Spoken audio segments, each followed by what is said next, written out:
service this month of July. Napakabilis ng panahon. Hallelujah. Maraming salamat sa inyo. Maraming salamat po sa ating online viewers. Thank you for joining us as well. And tayo lang po ay tumayo for a short prayer. Yes, hallelujah. Hallelujah, Lord. Hallelujah, Jesus. We thank you, Lord, for giving us another day, another opportunity to experience your goodness, your gratefulness sa aming buhay. Hallelujah. And truly, oh God, the joy of the Lord is our strength.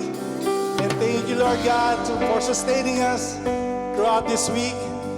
And we pray, oh God, you sustain us even more to the coming weeks, oh God. Hallelujah. We give you praise. We give you honor. Hallelujah. In the mighty name of Jesus.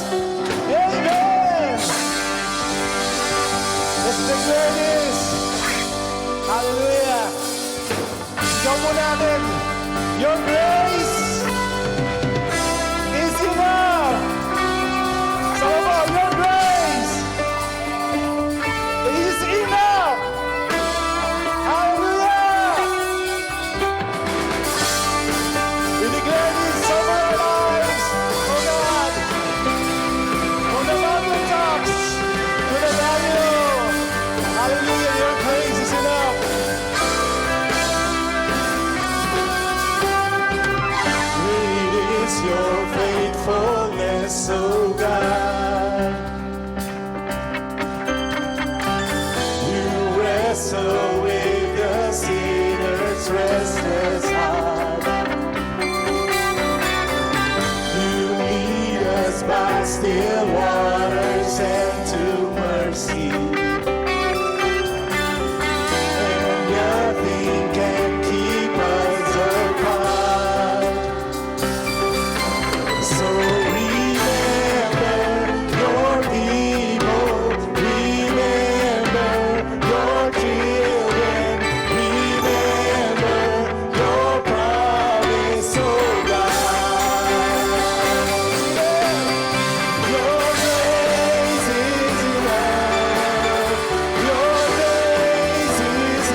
silences the enemy. Let praise be a weapon that conquers all anxiety. Let it rise. Let praise arise.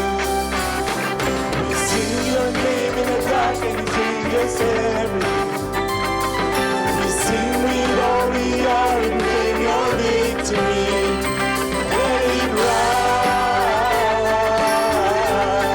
Let praise arise. Declare this. We'll see you break down every wall. We'll walk through giants fall. We cannot survive when we praise you. Our God of breakthroughs on our side. Forever lifting high. We all creation cry, God, we praise you. Oh, we praise you. Oh, let praise be the song that overcomes the raging sea. Let faith be the song that calms the storm inside of me. Let it rise. Let faith arise. Faith arise. Come on. We'll see you break down every wall. We'll walk through giants fall. You cannot survive when we praise you. Our God of victories on our side. Forever lifting high. With all creation cry, God, we praise you. We'll see you break down every wall. We'll walk through giants fall. They cannot survive when we praise you. Our God of victories on our side. Forever lifting high. With all creation cry, God, we praise you. Oh, we praise you. Oh, we praise you. We praise you. Oh, let's declare this, church. This is what living looks like.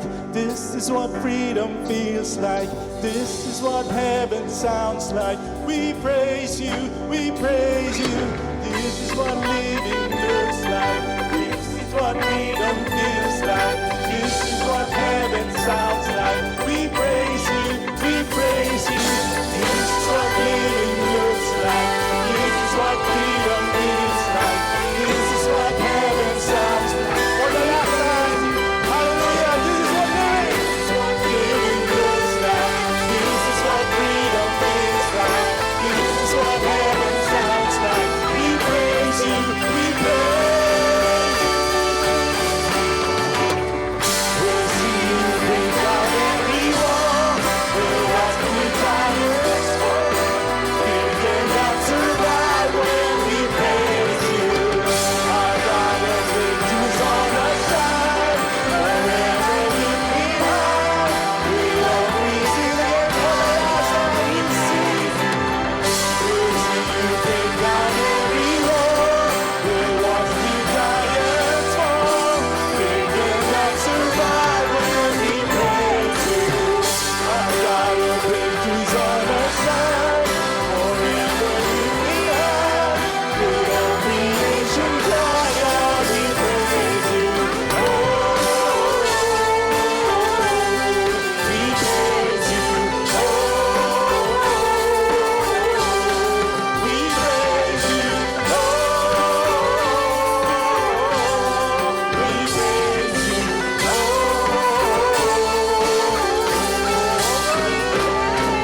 We praise you this morning. Let's lift our shout of praise, a shout of thanksgiving. Hallelujah. Yes, we praise you, oh God, this morning. Truly, oh God, thank you for your faithfulness sa mga buhay. We celebrate this morning ang iyong katapatan sa aming mga buhay, oh God. Hallelujah. Oh, we bless your name. We bless your holy name, oh God. How great is your faithfulness. Jesus.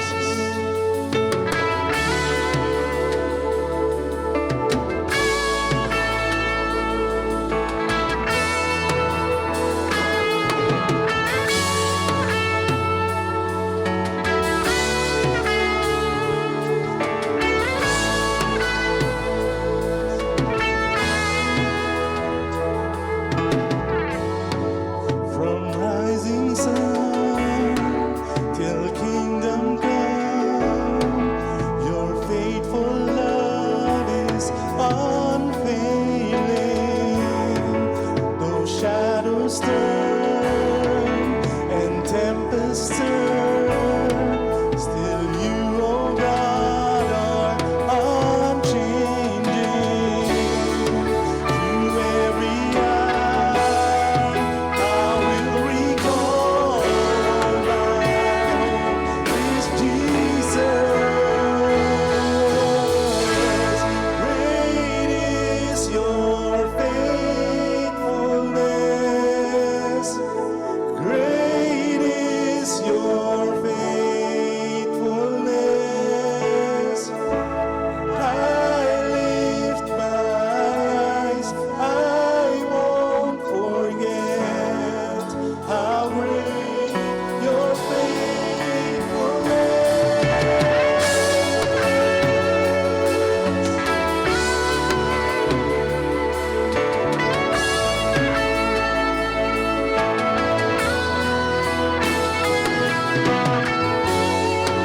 when battles near, I will not fear. Your promises are my faith is sure, God, in Jesus. My faith is sure, but nothing more than Christ alone, my portion. Every eye, I will recall my hope. That is great, great is your faithfulness. Great is your faithfulness. Great is your faithfulness. I lift my eyes, I won't forget how great your faithfulness. Great is your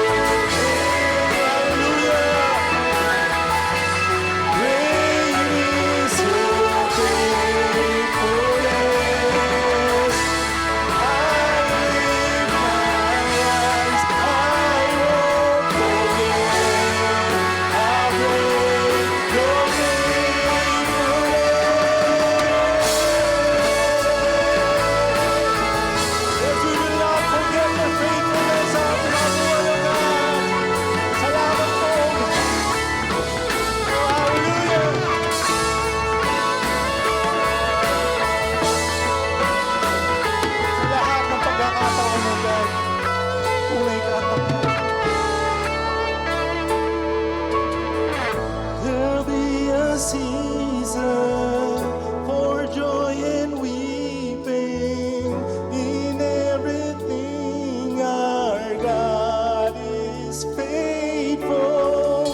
His arms are open.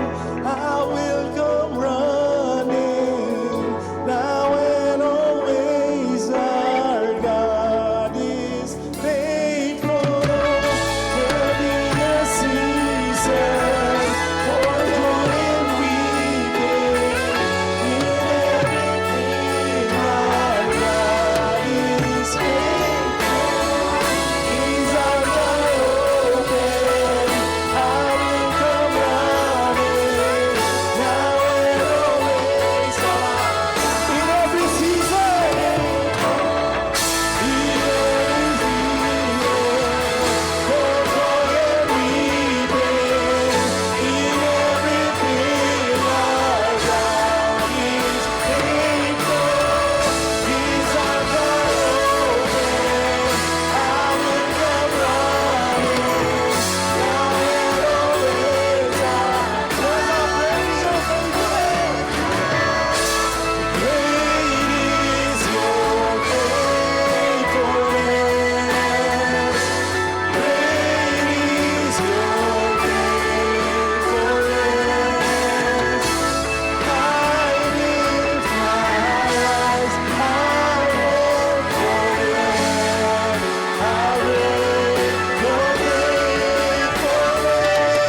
Only the people of God.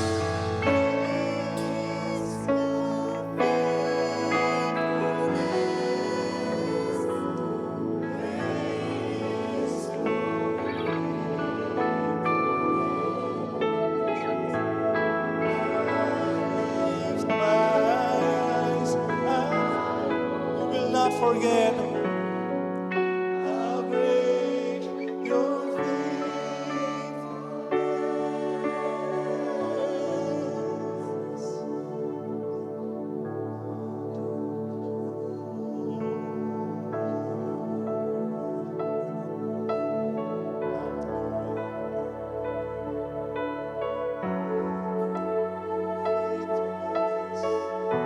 Goodness of God.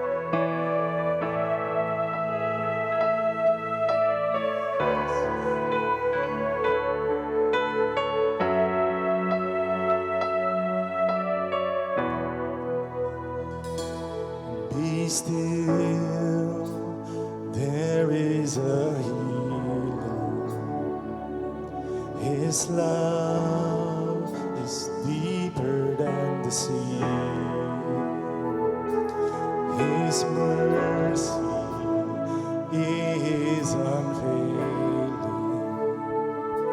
His arms a fortress for the weak. Let me arise.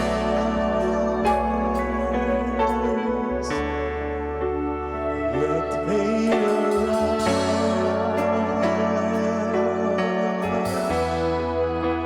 I lift my hands to believe again. You are my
believe again, Lord God.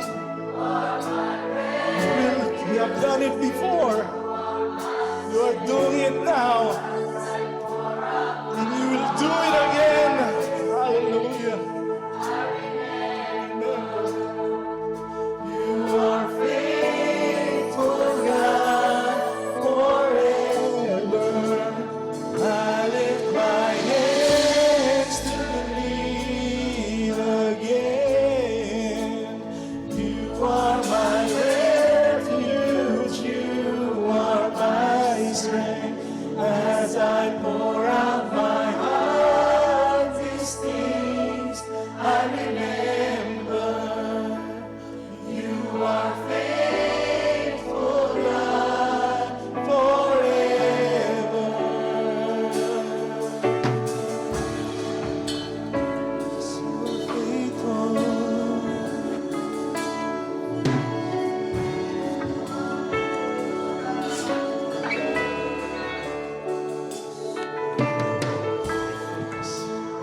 Goodness.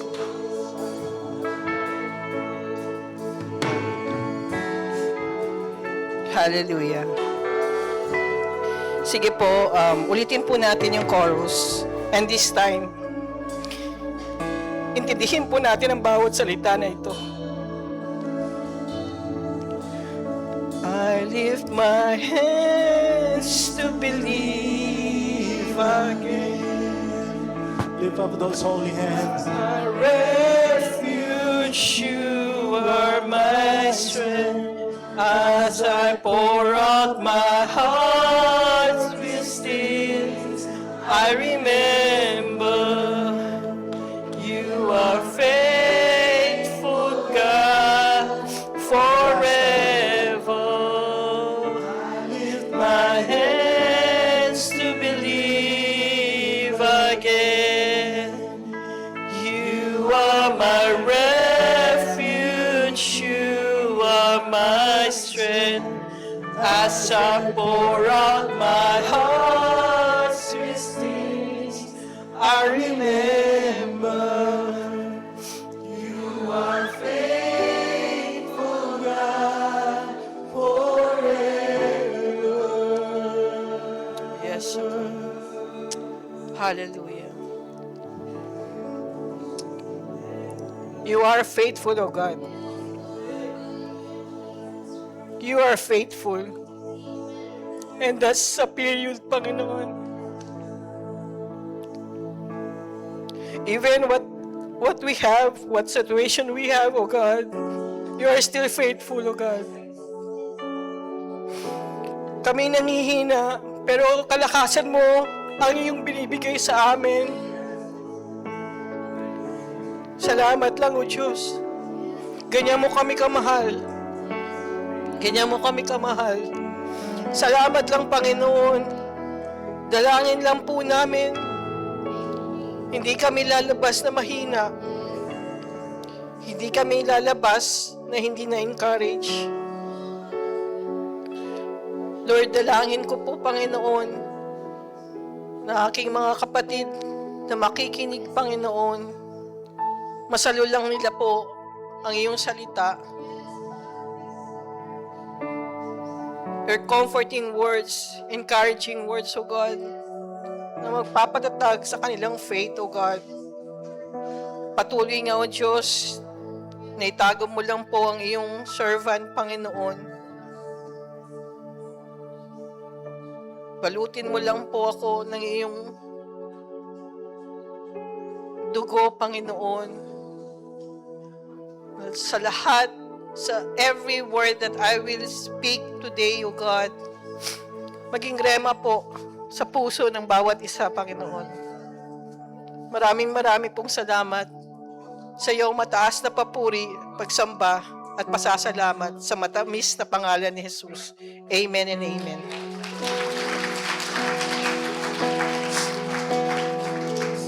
Sige po, makakaupo na po tayo. A blessed Sunday sa inyong lahat.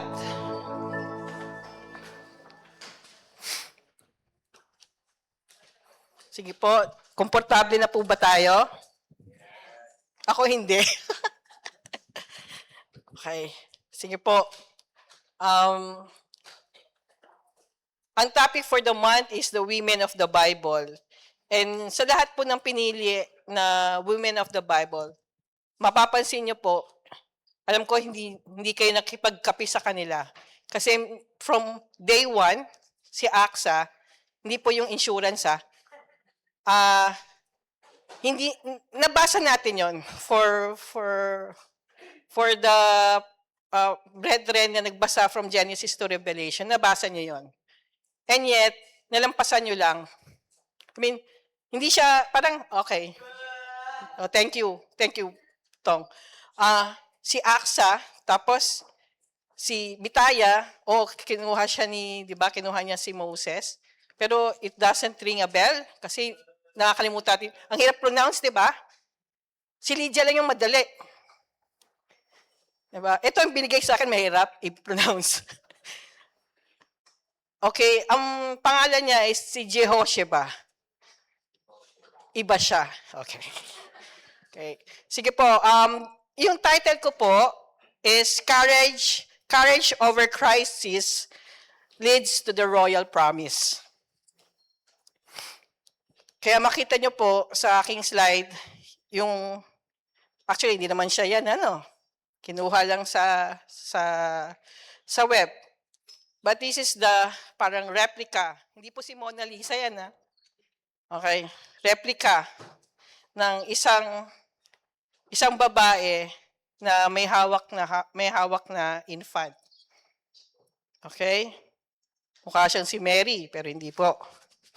Okay. And our Bible text is 2 Kings, chapter 11, verses 1 to 3, and then 2 Chronicles 22, verses 10 to 12. Bear with me, medyo mahaba ng konti.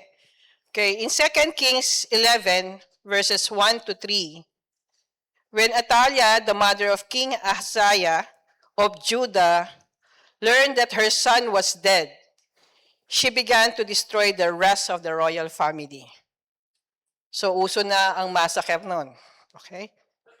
But Ahaziah's sister, Jehosheba, the daughter of King Jehoram, took Ahaziah's infant son Joash and stole him away from among the rest of the king's children who were about to be killed. She put Joash and his nurse in a bedroom, and they hid him from Athaliah, so the child was not murdered. Joash remained hidden in the temple of the Lord for 6 years, while Athaliah ruled over the land. It is also written in 2 Chronicles 10 to 12. Hindi ko na po babasahin for the sake sa oras. And the same account in Kings.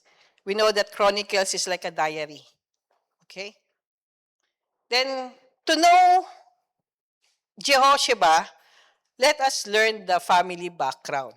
Okay? Can you show? Okay.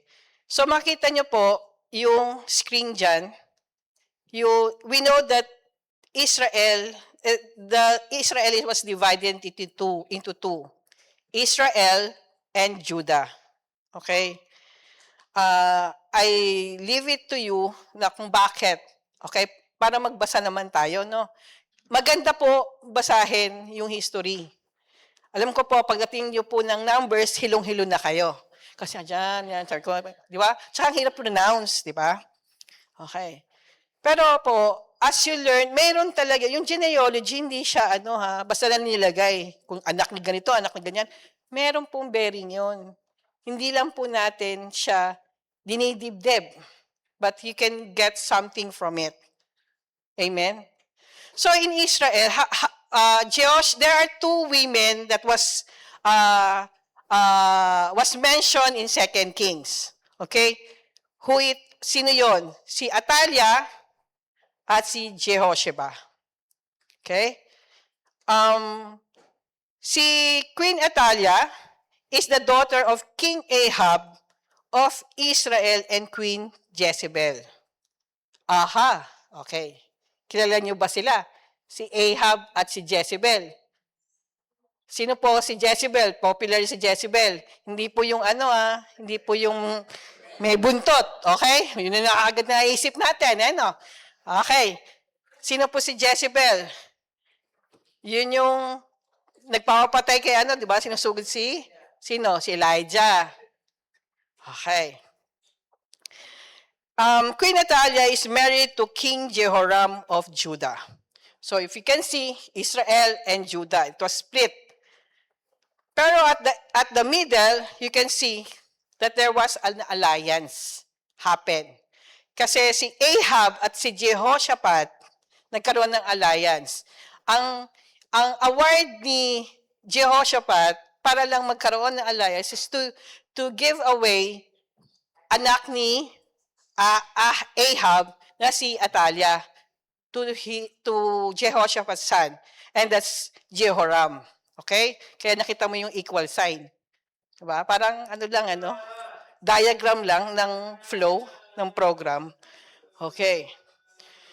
So, now you will see that Ahab and Jehoram married. Kinasal sila. So, nagkaroon ng bunga.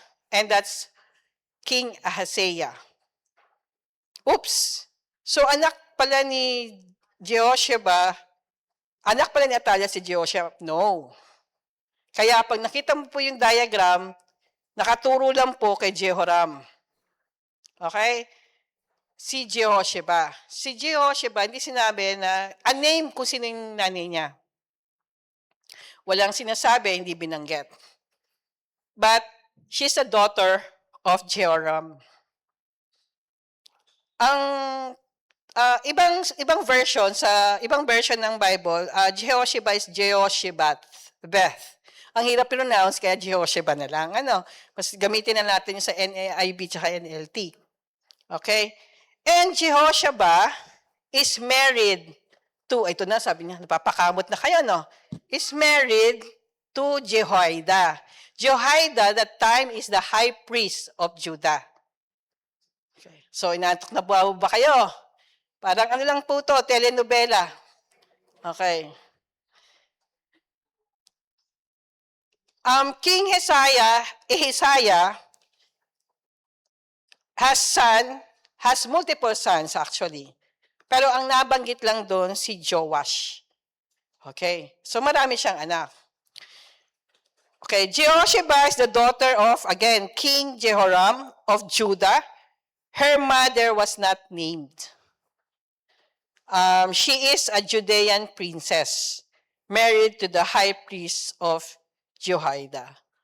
So sa 2 Kings, sinabi ko yung verses about, di ba, nung una si Athaliah. Nung nalaman niyang namatay yung anak niyang sino? Sino yung anak niya? Exam 2. Sino yung anak ni Athaliah? Si Ahaziah. Pero makikita nyo, teka lang, bakit? May Ahaziah dun sa banda rito, di ba? Sa Israel. Ayun po yung anak rin ni Ahab. Huwag tayong malito kasi ganun sila, may pwedeng madoble. So, iba po si Ahaziah doon sa Israel. Ito po yung anak niya. And then, si Athaliah at si Jehoram, may anak pong Ahaziah din. Okay? And you can see, parang nag-merge si Judah at si Israel. Correct? Because of the alliance. At alam po natin, si Athaliah, ang core values niya, namana niya sa magulang niya. At sino yon? O, pinakita ko na sa inyo. Mamaya, sino? Natakot si Amy. Sino? Si Ahab at si Jezebel, ang magulang ni Athaliah. So, kung isipin nyo kung ano yung ginagawa ng magulang na inherit ng anak. Tama po ba? Hindi naman nila kinuha yun sa kapitbahay kasi ang unang nalalaman ng bata, formative years, saan? Sa magulang. Nalala ko si Rosh, nung 5 or 6 years old, pag tumatawid po kami, lagi ko siya sabi, green man lang pwedeng tumawid. Siguro kamamadali ko. Eh, syempre, di ba, sa Tampines, pag wala namang sasakyan, di ba? O, sino hindi gumagawa nun? Di ba? Ganun-ganun ka. Tapos na, hinihila ko si Rosh. And then sabi niya, Mama, it's not green man, it's red man. Sabi ko, tapos nga, no? Parang, anong ginagawa ng matanda, ginagaya ng bata, di ba? So, again, tama naman. Tayong mga magulang, minsan kailangan na rin matutunan yung bata, no? Kasi, galing nga sa atin, pero sinasaway natin, di ba? Tama po ba? O ako lang ang magulang na tumatawid na pag walang sasakyan pero naka-red man? Ako lang po ba? O sige, kasalanan ko na. Okay. Ikaw lang pala. Okay. And you know, hindi ko po naisulat dyan, Jehoshaphat's name is known as, saan yung aking? Jehoshaphat is a Hebrew origin and translated to Yahweh is an oath. God is my covenant. God is my oath. Galing, no?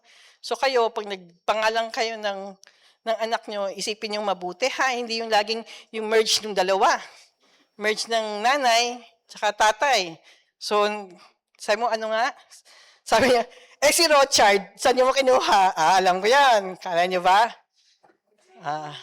Galing sa orchard, doon kami nag-meet. Hihi! Okay. Yun yung dati, yung buhay pa ang espiritu niya, okay? Okay. So, from Kings, makikita nyo na yung ginawa ni Queen Atalia. Nauso yung massacre. Hindi kala nyo sa atin lang yun, may massacre na. Nung nalaman niyang namatay yung anak niya, pinapatay niya ang lahat ng anak ni Ahaziah. Bakit kaya nakaligtas si Joash, ano?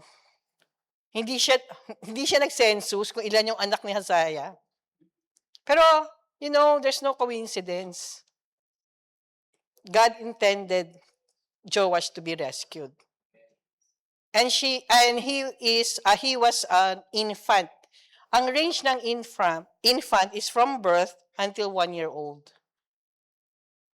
So, hindi natin alam saan yun, pero infant son of Joash. Kinuha ni Jehoshaphat si Joash kasama yung yaya, yung nurse. Okay. And next, and this is the crisis. When greed in power that leads to execution of the royal heirs because of greed in power. Ayaw umalis ni Queen Atalia sa posisyon niya. Siyempre, di ba, kapag nawala ang hari, wala na si nanay. Yes, correct, Tong. Di ba? Wala na si nanay na kapangyarihan. So in 2 Kings 11:1 and 2 Chronicles 22:10, when Atalia, the mother of King Ahaziah of Judah, learned that her son was dead, she began to destroy the rest of the royal family. Pinatay niyang lahat, except Joash, because he was rescued by Jehoshaphat. So when greed strikes, it alters human behavior, distorting correct judgment. Pag naging greed ka, yung pag-iisip mo, yung reasoning mo, nasisira. Kasi gusto mong kumamkam ng kumamkam. Mayaman ka na, kamkam ka pa rin ng kamkam. And if there's power, di ba sabi nga, kung nanood kayo yung Superman, with a great power, there's a great responsibility. Pero ang tinitingnan nila is yung great power. The responsibility parte, yung per se, nawawala. Okay? Because they want a great power. It also clouds the rational decision-making and replacing logic with emotional-driven impulse. It is a quiet destroyer.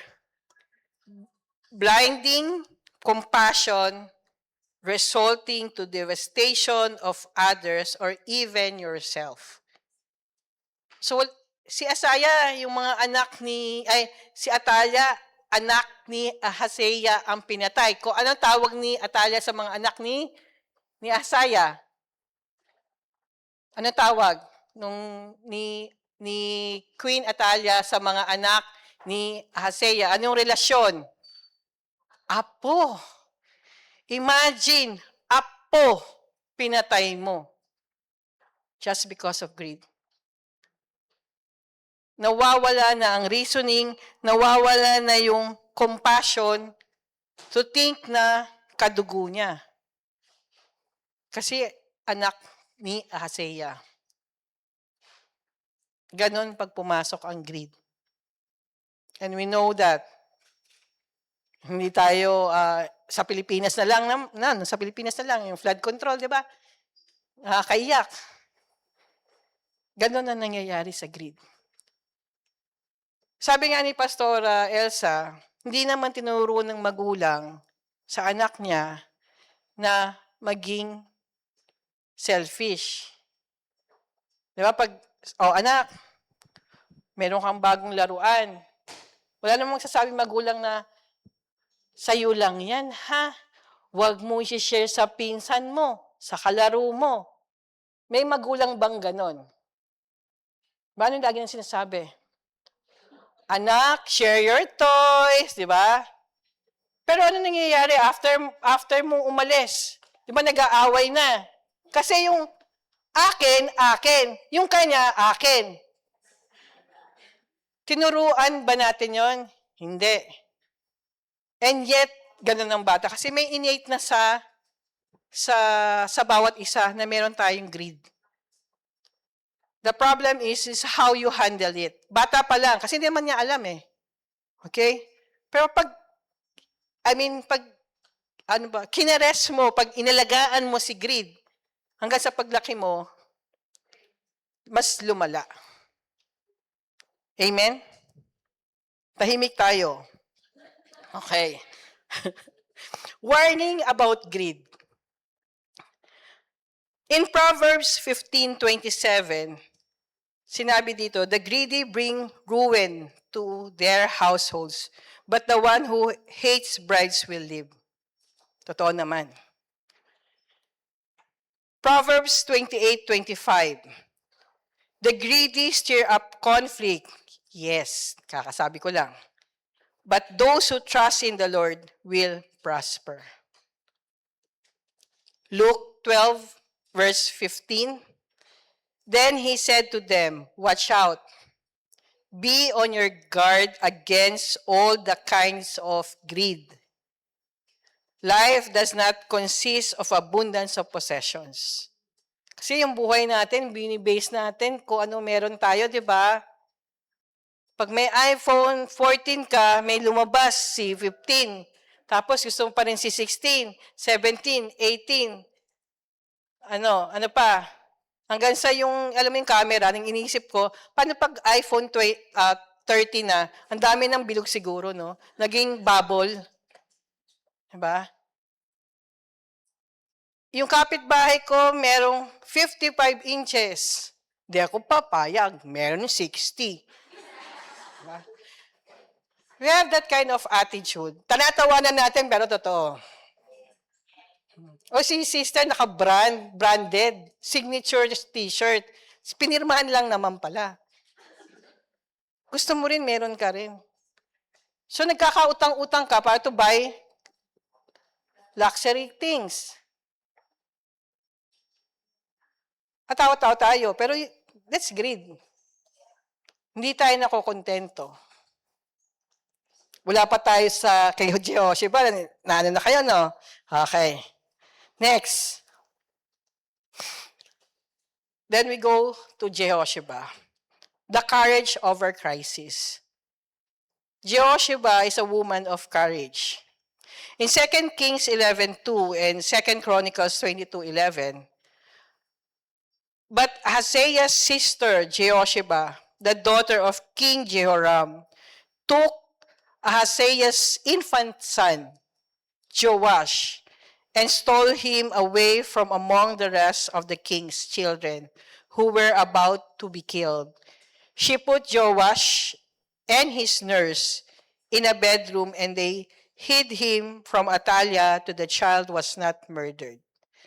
Can we go back to the slide dun sa diagram? Si Jehosheba, makikita nyo, dun siya sa line ni Jehoram, but not in Athaliah. Si Jehoshaphat walked with God, yung reign niya, anak niya si Jehoram. So sabi ko sa inyo, di ba, kung anong ginagawa ng magulang, na inherit ng anak. So, si Asaya, more on Athaliah's side. Although pareho sila ng father ni Jehosheba. So, I think, kahit hindi name yung nanay ni Jehosheba, naturuan niya, mabuhay ang mga nanay! Hindi, naturuan niya ang anak niya. She walked in what Jehoshaphat's principle in kingship. Kung paano siya namalakad. So, na-inherit ni Jehosheba. Hindi lang yon. Sino yung asawa niya? Jehoiada, high priest of Judah. Sa kingdom, sa mga hari, normally, kumukuha sila ng wife.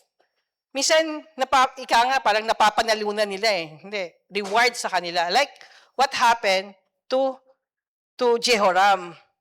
Si Jehoshaphat, tsaka si Ahab, nagkaroon ng alliance. Kaya, binigay si Athaliah kay Jehoram. So, ganun yung normally sa mga hari. Kahit naman sila King David, di ba? Pag nanalo sila, di ba, binibigay yung anak ng anak ng hari para maging asawa. Pero si Jehosheba, asawa niya high priest. Normally, sa high priest, they have standards. High standards na maging asawa ng isang high priest. So si Jehosheba, iba talaga. Amen? So she has that kind of standard. Okay? And you're living with your husband in the temple, and of course, you will learn the Word of God. Hindi siya yung oppose doon sa asawa niya. Diba? So she learned submission. It doesn't say here, but of course, if you're the wife of a pastor, syempre, you learn from him. Diba? Marami siyang naituturo sa'yo. Ganito pala.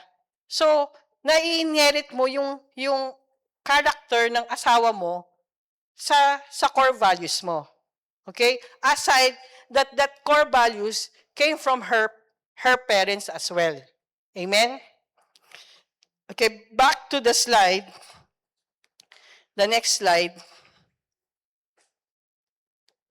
So, si Jehosheba was shown courage during that crisis. Kasi, una-muna, stepmother niya si Athaliah, and there's a crisis na papatayin lahat ng anak ni Asaya. Hindi na siya nag-isip, teka, I will defy the queen's mandate. Kamag-anak ko pa rin, stepmother.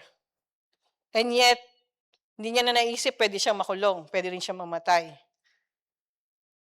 Same thing as what Pastora shared si Bitaya, di ba? Anak siya ng Pharaoh. At alam niya yung law, yung minandate ng tatay niya.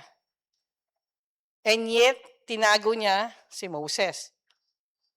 So that's the courage na during that crisis, kaya niya mag-step forward because she knew what is right. Amen? So when courage hits you, It overrides the body's natural survival to flee or freeze or retreat, replacing fear with a sharp, decisive clarity that compels you to act. Ganun yung nangyari kay Jehoshaphat. Hindi siya nag-retreat. Okay, sige, teka lang. Step backward muna ako kasi stepmother ko to eh. Pero may mamamatay na bata. Kahit, alam mo yung minsan, kahit isa lang, I remember, kapag nanood po kayo ng Schindler's List, is annihilation ng mga Jews. Maganda yung medyo matagal lang. May sabi ni Schindler, kahit na yung relos niya, if can save 3 Jews, ibibigay ko na. Kung magkano man, kung ano yung meron siya, binigay niya para lang makasave siya ng Jews. Hindi po yung juice na iniinom, yung baka kasi sabi, ano yung juice? Diba? Makasave siya ng tatlong Hudyo. Masave lang niya. Everything na meron siya, kaya niyang isave. Ikaw kaya? Tumahimik. Okay. Hindi ko tinatakot. Okay. Also, it eliminates, you can go to the other slide. It eliminates the noise of what-ifs scenarios lingering on your brain. But the main goal is to act on it because it is right. So, di ba sa atin, what if? What if kung sagutin ko siya, hindi naman siya Christian? What if baka magandang buhay ko? Teka lang. Marami tayong what if. What if sagutin ko amo ko? Wala ka naman sa direksyon, sinagot mo yung amo mo. Alam mo na kung saan ka pupunta, no? Sa airport. Diba?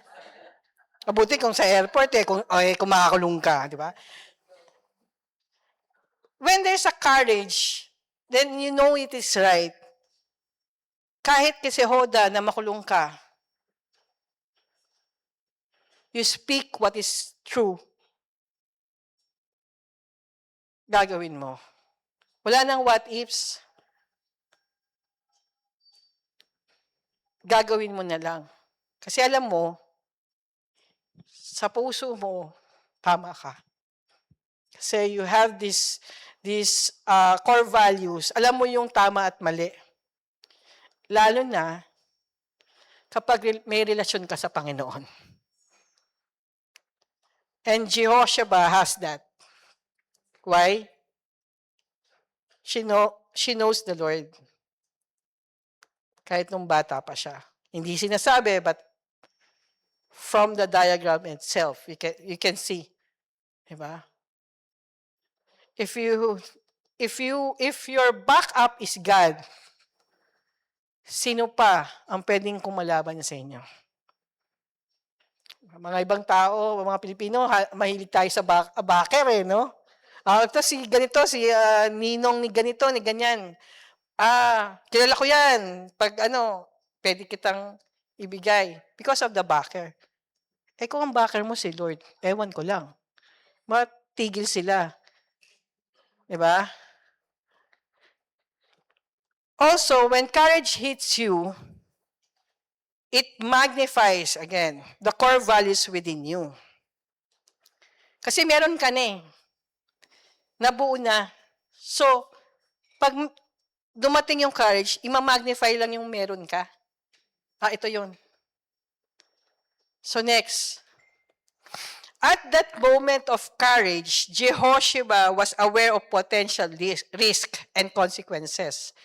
But her core values such as justice, love, compassion, outweighed the comfort of not acting on the crisis.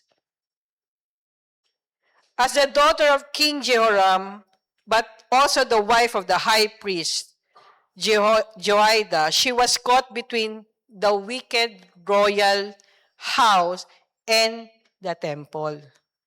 However, she chose God's covenant over her own family's corrupt politics. O, diba?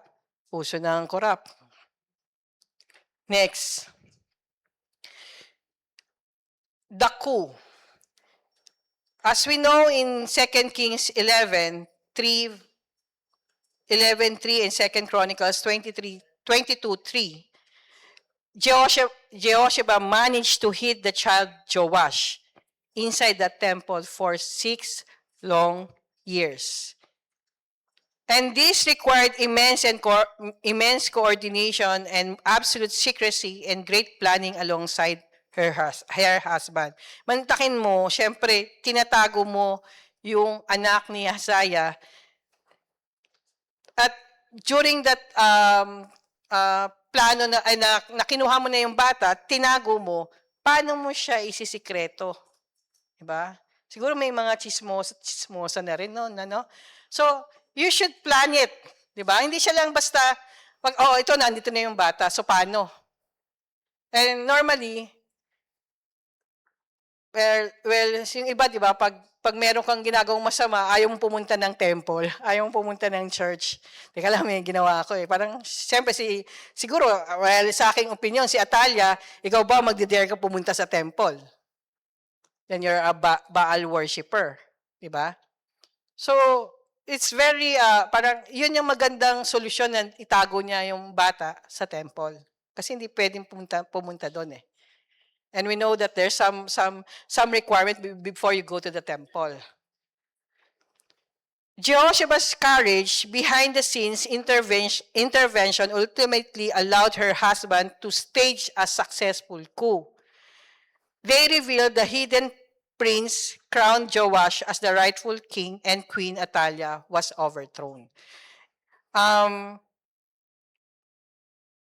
It is written in 2 Kings 11 verses 4 to 15. And I let you read that one. So, yung summary, during that time, so tinago nila, no? After, di ba, 6 long years. So, 6 years, nagstay si Queen Atalia as like the king per se, that time. Pero, ini-stage ni Jehoiada at sinabi niya, nakipag-ano siya sa guard palace guard, na ito, pinakita niya na merong natitirang heir si Hazaya, and that's Joash. And that they planned the coup para ma-stage na maging king si Joash because he's the rightful king. Next. And after that coup, next is the reform. Jehoiada led the public covenant ceremony binding the Lord, the newly crowned king, Joash, and the people of Judah to one another, effectively recommitting the nation to serving Yahweh instead of idols. So there's a transformation of the heart during that time. Kasi, of course, Queen Atalia, binigay niya, parang pinakita niya yung Baal Baal worshiping sa mga tao ng Judah. Okay? So, parang consecrated ang temple, ang Judah. Kaya, ginawa ni Jehoiada yan. Next, Jehoiada initiated dismantling, amen, of Baal worships, destroying the temple of Baal, smashing of its altars and idols to pieces. Siguro tayo because of what we have dati, yung religion natin, we have our own Baal worshipping. Sometimes we should smash it just to have a true relationship with the true God. And that's God. That's Jesus. Pag kasi, nandoon pa rin yung idols na hindi natin binibitawan, mahirap magkaroon ng relationship sa isa pa. Diba? Hindi po dalawa ang puso, no? Isa lang. Minsan gusto lang natin dalawa puso para dalawang mahalin natin. Pero hindi po yun. Transformation of the temple and most of all the people of Judah were eminent during the time of King Joash because of one act of courage which is shown by Jehoshaphat. Isa lang. Na-rescue siya and that's it. That's history. Amen? And this is the royal promise. Jehoshaphat's behind the scenes act of courage resulted to a grander royal promise of God. Through Jehoshaphat's courageous intervention, the royal line of David was preserved, safeguarding the royal lineage that fulfilled God's covenant and ultimately led to the birth of the Messiah, Jesus Christ, our King. Yun yung promise na manggagaling sa line of Judah, line of David.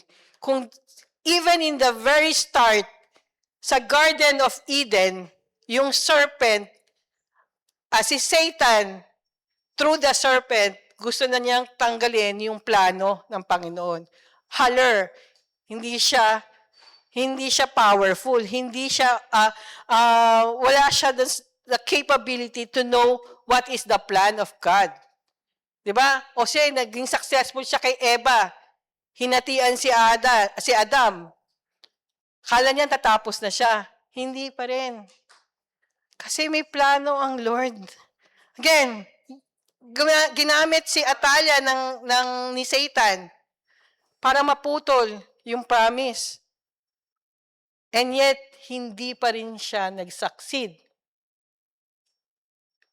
Until the death of Jesus Christ. Tinry pa niya. Kasi alam niya, pag namatay si Jesus Christ, panalo na siya. Mali niya. Kasi mataas ang plano ng Panginoon. Amen? Through the act of Jehoshaphat, just a simple act of rescue, na save yung lineage ni Jesus Christ. Amen? And the impact is, although Jehoshaphat's story occupies only a few verses, take note, konti lang. Pag binasa mo siya, hindi mo nga siya maaalala. Di ba? In the Bible, her courageous act had a profound and lasting impact. By risking her life to protect Joash, she preserved God's covenant. I know you have a promise from God. Don't give up.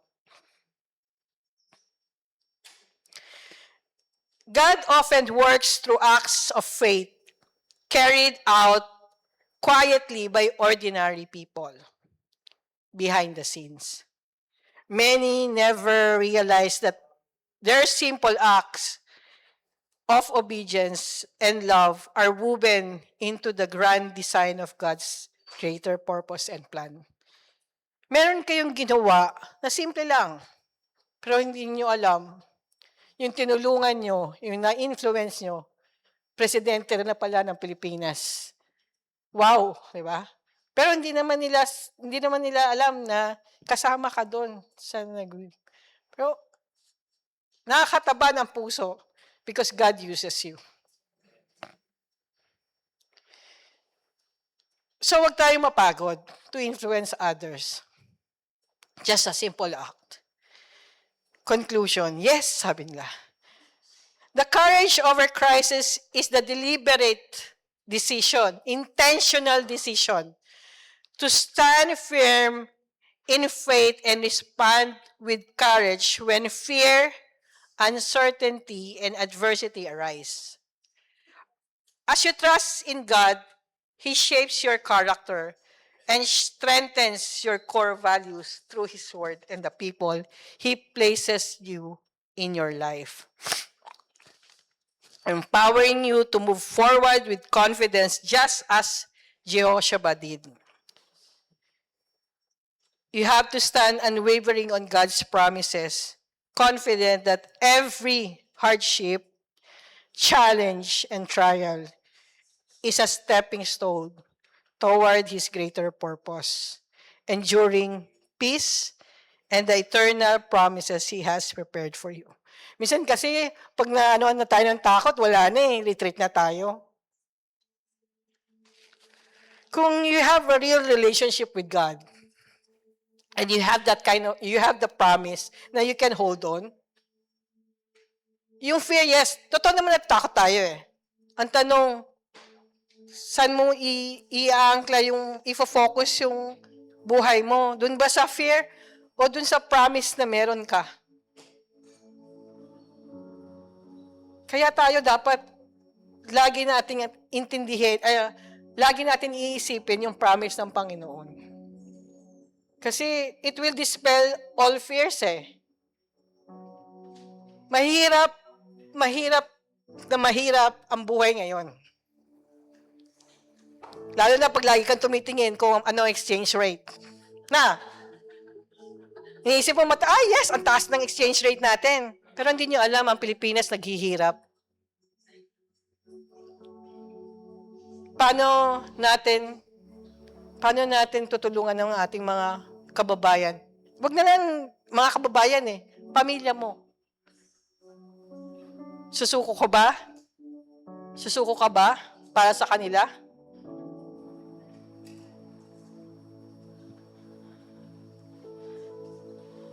Remember God's words in times of crisis.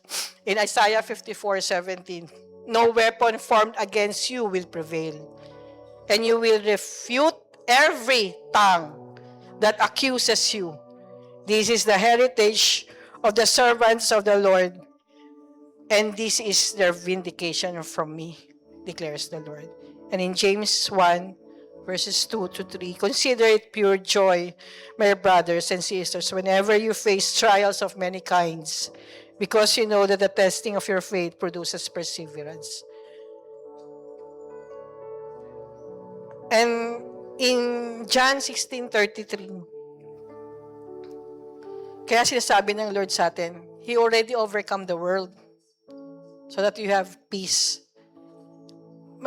Misa mahirap. Sister, hindi mo naman naiintindihan ako eh. Nahihirapan ako eh. Kasi ano ka eh, professional ka eh. Ako eh, ganito lang. No. Kala nyo kami mga professional, walang challenge. Aba, everyday nagkaka-challenge ako nating sa opisina. Just 2 weeks ago, I've been so tired physically, pati brain ko, lahat ng brain cells ko hindi na gumagana. And I'm an IT consultant. And we have this production issue na kulang na lang sirain ng buhay mo, sirain ng pagkatao mo just to solve that issue. Ako po yung system analyst ng proyekto and alam ni Melvin yun na lagi natin nag-uusap. Siyempre, pag ginawa mo yung analysis, sino yung gumawa ng analysis? Ako. Siyempre, ako yung aawayin, sisisihin. But, again, God gave me the courage not to justify kung ano yung mali. Yes, ito na yung mali eh. Ano pa ba yung justify mo? The only justification I have, because of the flow and all. And I always pray to God, Lord, give me wisdom. Be in charge for the day. Kasi hindi ko kakayanin. Hindi ko kakayanin. Kapatid, ganun din, alam ko ganun ka rin. Hindi ko kakayanin ng isang araw. Pero, as what Brother Andrew said kaninang prayer meeting, the joy of the Lord is our Amen. And the world will make you feel like you're in the minority side. But with God beside you, you're part of the winning side. And remember, the greatest victory belongs to those who stand with Him. Ikaw at ang Diyos will always be the majority. And you know that majority, wala nang sumagot. Majority wins. And do not be afraid to live out your faith with courage, even if the world opposes or misunderstands you. God's presence is constant. And He will always be with you. Ang tanong, hinihingi mo ba ang presensya niya? Constant yan eh. Or you can live without Him. Tapos nahihirapan ka. Ang gusto ng Panginoon, lumapit ka. Andiyan ang presensya ng Panginoon. Ang tanong, gusto mo ba magkaroon ng presensya ng Panginoon sa buhay mo? God is always gentle. He never enforce Himself to you. Ang gusto ng Panginoon, lagi mo siyang pipiliin. At pag pinili mo siya, tiyak, mananalo ka sa lahat ng laban. Amen? And these are the reflection na pwede niyong i-share sa inyong tapaw session. Sige po, may I call on the worship team?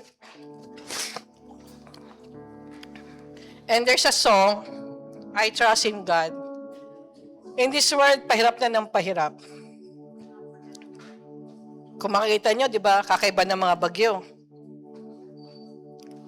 Parang everyday may earthquake. Hindi mo hawak ang mundo, ate, kuya. Ang Lord lang ang may hawak nito. And I will just trust in God that everything will be okay. Let us all stand. Blessed assurance,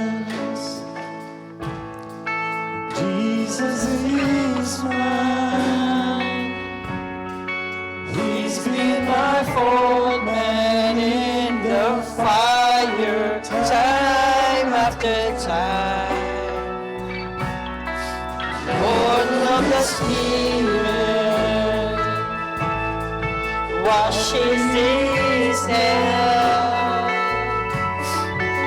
But what He did on Calvary's more than enough.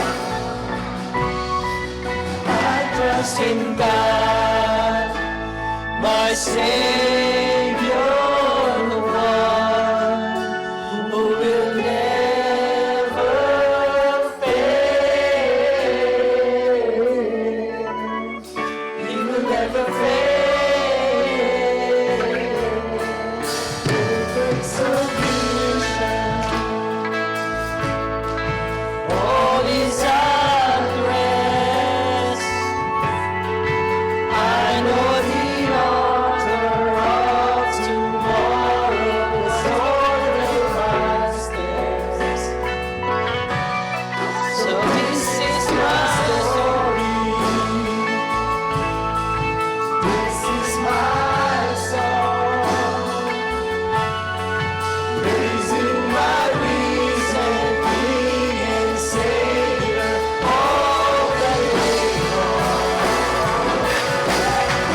I trust in God, my Savior, the one who will never fail.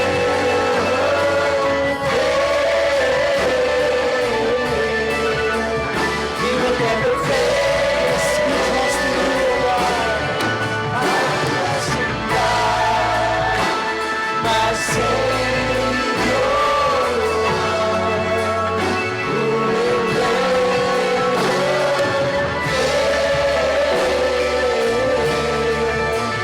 He will never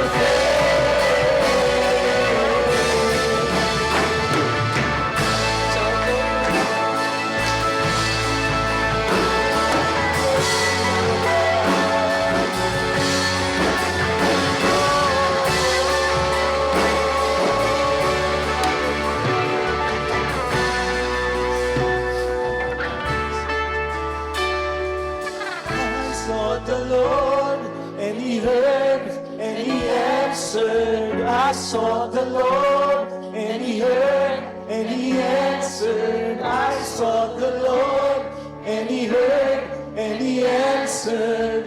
That's why I trust Him.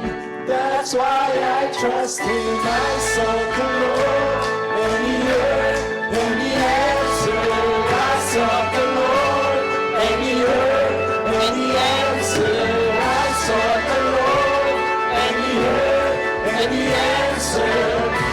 That's why I trust Him.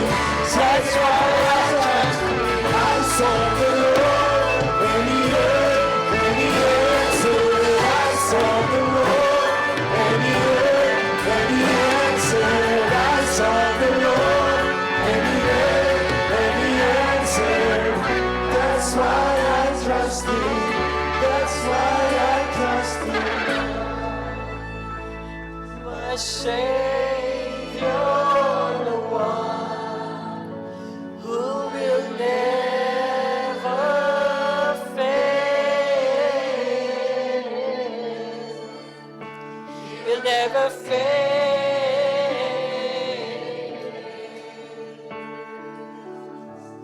Yes, God. Hallelujah. Sabi nga po ng awitin, God is the author of tomorrow. Yes, lahat naman tayo halos takot. Di natin alam ang bukas. But God gave us the daily bread. Tinuruan tayo hindi mag-hoard. We have to trust Him day by day. Ang tanong, kapatid, gusto mo ba magkarelasyon sa Panginoon? Kasi you cannot trust Him if you don't have that kind of relationship. God is very gentle. And He doesn't want to enforce Himself onto you unless you allow Him to.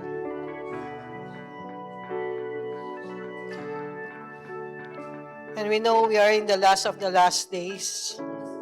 Then, you have to decide, kapatid, if you are with the world or with God. Let us pray. Panginoon, salamat po sa salita mo. We have our core values, Panginoon. And we thank the people who mold us. Pero mas maganda, Panginoon, kung Ikaw mismo, Diyos, ang karelasyon namin para lalo namin magamit yung core values na natutunan namin.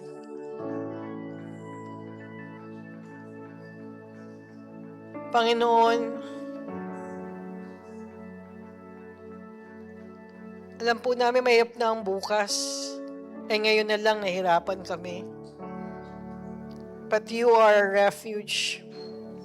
You are our strength. Without you, Panginoon, siguro di na namin kaya. Lord, salamat lang, Panginoon. Sana maging kagaya kami ni Jehosheba. That we can act and show the courage, O God, na meron kami, Panginoon, na hindi natatakot whatever potential risk, Panginoon, kung ano man pong consequences, when we know you are our backer, Panginoon, that everything will be okay. Like Queen Esther, she was made queen in times like that, Panginoon.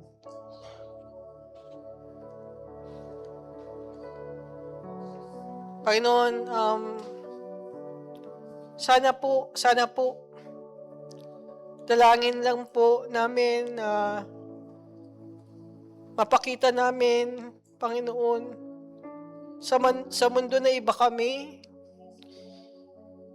Iba po kami, Panginoon, kasi ikaw yung molder ng aming values, Panginoon. At magamit namin sa tamang paraan, Panginoon. Lord, dalangin ko po sa lahat po ng nakarinig, Panginoon. Hindi lang po nila narinig ngayon. Malaman nila, makipagkapi sila, Panginoon, sa mga taong nagpakita ng katapangan. Maintindihan nila, Panginoon, na itong salita, Panginoon, ay para sa kanila. Ang importante na may relasyon kami sa iyo, Panginoon. That in everything, O God, we just trust you. We do our daily thing, Panginoon, na alam namin kasama ka namin. Di kami matatakot, Panginoon. Yun po yung dalangin namin. Nagabayan mo po kami. Yung pagdating sa bawat aspect ng buhay po namin, di kami matatakot. And even in the financial, Panginoon, aspect, Panginoon, pag nagbigay kami sa iyo, hindi kakulangan, Panginoon, kundi multiplication na kaya mong gawin, Panginoon, sa buhay namin. Na kaya namin entrust everything about us, O God, even in our finances, Panginoon. Yung pa nagdududa pa rin. Lord, give us that kind of courage, O God, to overcome this kind of fear, Lord. Maging matapang kami ng Diyos po namin, hindi nauubusan ng kayamanan, O God. You can open heaven, O God, just to bless us, O God. And even in our crisis, even in our situation, Panginoon, alam po namin, kaya mong tugunin lahat ng hiling namin, Panginoon. Sabi nyo nga po, Panginoon, when it's the right time, I, the Lord, will make it happen. And that we will trust every word that you say, Panginoon. Salamat lang po ng marami. Dalangin ko po, hindi po sila aalis na yung salita po ay naging wala lang. Ang panalangin ko po, Panginoon, yung natutunan nila ngayon, ma-apply nila sa buhay nila, Panginoon. Maraming pong salamat. Sa iyo po ang mataas na papuri at pagsamba sa pangalan ni Jesus. Amen and amen.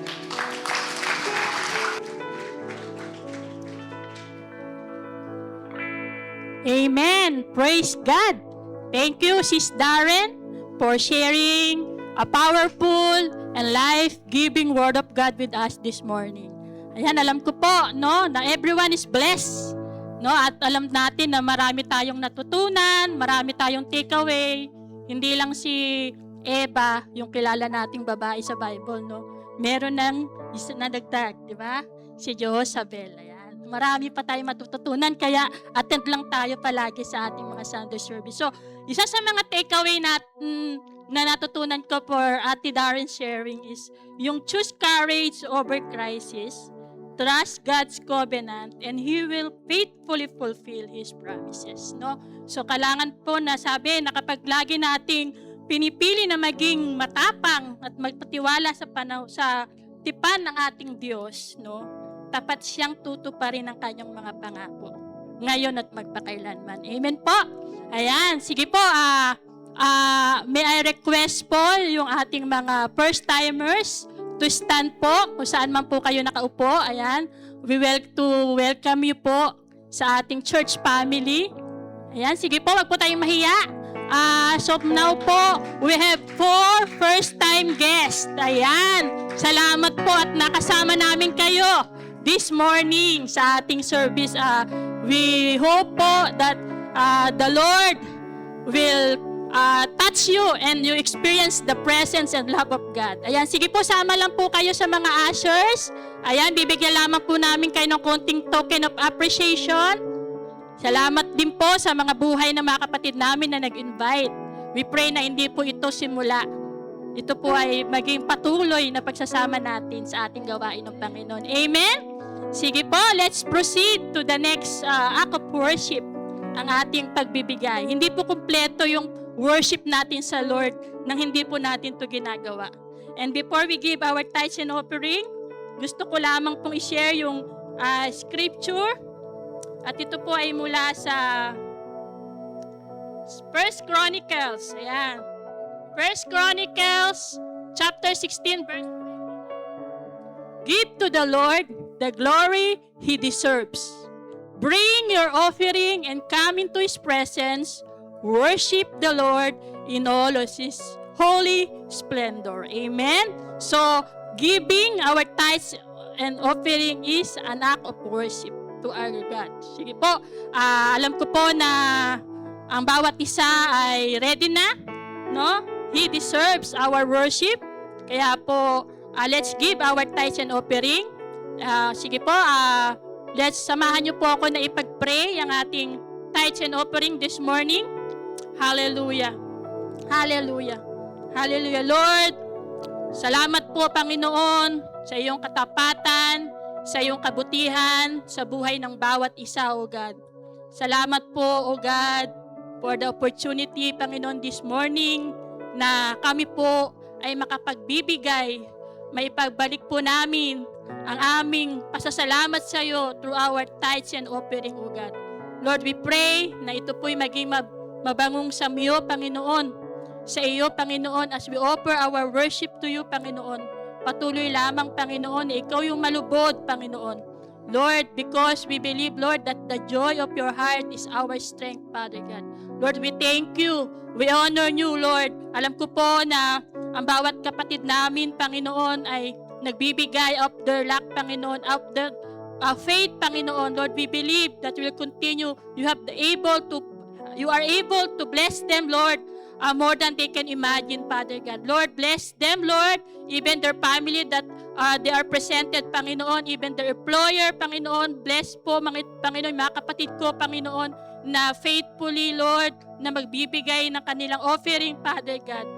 Lord, ito po'y patuloy lamang ninyong i-bless na marami pong kaluluwa, Panginoon, ang matouch, Panginoon, matulungan, O God, at patuloy lamang na itong mga offering na ito ay magamit sa patuloy na advancement of your kingdom.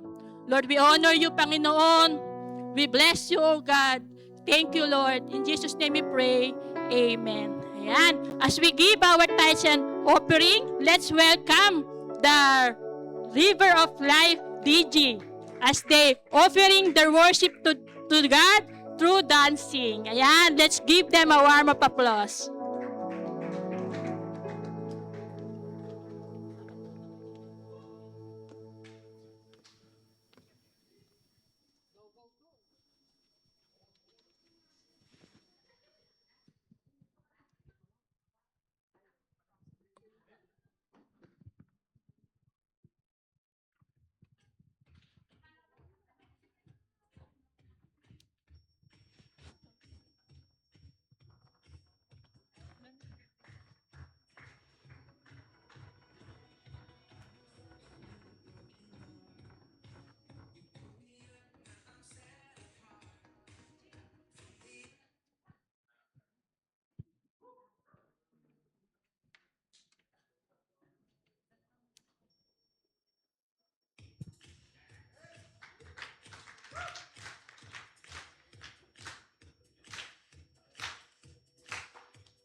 Thank you, River of Life DG.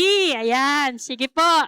Naantay po namin yung mga susunod na mga DGs na magpe-present. Di ba? Yan. Sige po, let's go proceed to our announcements.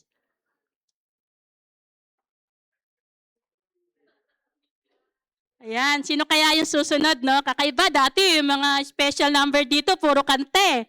Ngayon, sayaw naman, no? Meron kaya dito magdadrama? No? Naantay ko yung DJ na magdadrama. No? Yan. DJ ko daw, blessed daw, ready ba kayo? Drama daw tayo. Ayan, sige. Proceed po tayo sa announcement.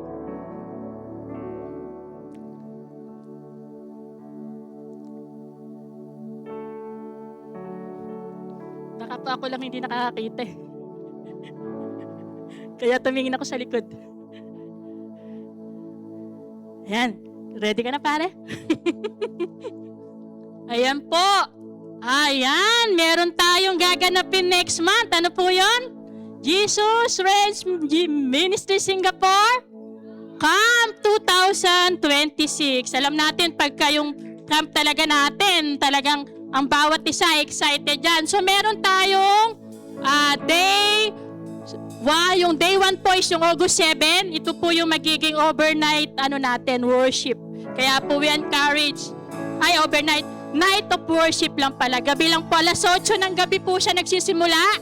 Ayan. Tapos, yung day, ano pa lang pala yun. Parang, yung tawag doon sa, appetizer. Yung August 7. Yung day 1 po natin is Saturday.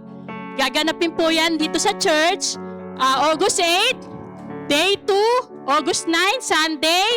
At day 3, August 10. Yan, meron tayo niyang dawn watch sa umaga. Ayan. So, attend po tayo. So, dapat po excited tayo. Yung kung merong may problema sa employer, sabihin na po natin sa ating mga DG head na kailangan natin sulatan yung ating employer. Kasi maganda po na makumpleto natin ito para talagang ramdam at salong-salo natin yung power, yung presensya ng Panginoon. Ayan, meron din po tayo syempre Campi. Yan.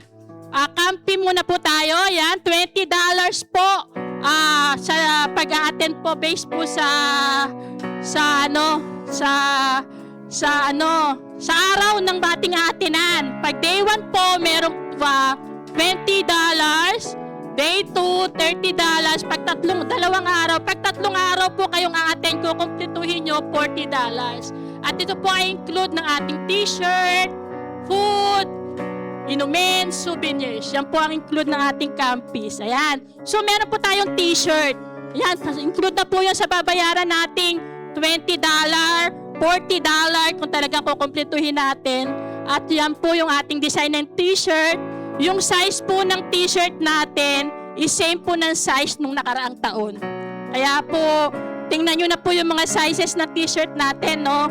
Para talagang exact, talaga, pagkasuot natin, fit na fit sa atin. Yan. Sige po, ang po natin ay New Wave of Glory, of His Glories. Yan po yung team na ating camp. Ayan po. So, kung meron po kayong mga katanungan, ayan, ask lang po natin yung ating DG head. At huwag po natin kalimutan magpa-register na po tayo. Umorder na po tayo ng t-shirt. Kasi po, syempre, i-order pa po natin yan. Ayan, next po is yung water baptism po natin. Ayan, para po mamaya after second service. Ayan, so wag po natin kakalimutan dalhin yung ating damit na pang water baptize.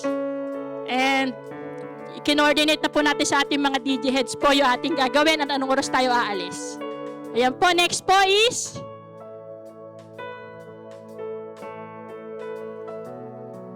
yung donation drive po natin sa Pilipinas. Ayan, yung ating mission sa Pilipinas na gaganapin sa September 12. So kung kayo po ay kinakatok ng Lord na mag-join para sa ating mission trip sa Philippines, sa JRM Doña Remedios Trinidad sa Bulacan. Ayan, wag po kayong mag-atubili or mahiya na lapitan yung ating coordinator na si Sis Mau. And we are also encouraging na magbigay po tayo ng ating mga donations through cash or sa mga bagay na pinaliwanag na po ni Pastora Bang na yung mga gamit na pwede pang gamitin, yung mga damit, no?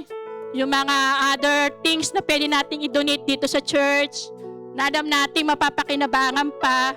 At meron tayong early Christmas exchange gift, kasi po yung mga goods na ibibigay natin, tayo din po ay bibili nun. So, alam po natin na yung desire natin, yung heart natin na with a heart of generosity, no, will blessed by our God. Siya po yung bahalang mag-bless sa atin. Sige po, kung wala na po, ayan, pwede po bang tumayo ang lahat? At tinatawagan ko po si Pastora Elsa for our benediction.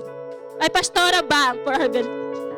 Sorry. Before shall we lift up our hands as we receive the Father's blessing. May the Lord indeed bless you and keep you. May His face shine upon you and give you peace. Lord, salamat dahil meron po kami mga bagong bagay na natututunan mula sa iyong salita.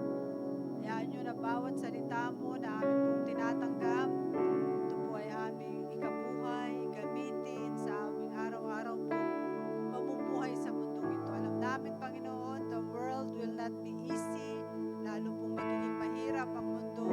Pero salamat dahil alam namin nandyan po kayo, na lagi po namin kasama, hindi niyo po kami iiwan, hindi niyo po kami pababayaan. Lagi niyo po kami bigyan ng lakas ng loob, na harapin ang lahat ng challenges sa aming mga buhay. Salamat, Lord, lalo ka po namin mahalin sa mga panahong ito, lalo po kami magbasa ng iyong salita, lalo po kami manalangin dahil alam namin, ito po yung aming magiging lakas sa araw-araw. Pagpalain mo po ang bawat isa sa pupo ng aming mga mahal sa buhay at ang aming mga pamilya. Pagpalain niyo po ang aming mga employers, ang aming mga trabaho. Patuloy niyo po kaming gabayan sa panibagong linggo, Ama. Kayo po ang aming maging kalakasan,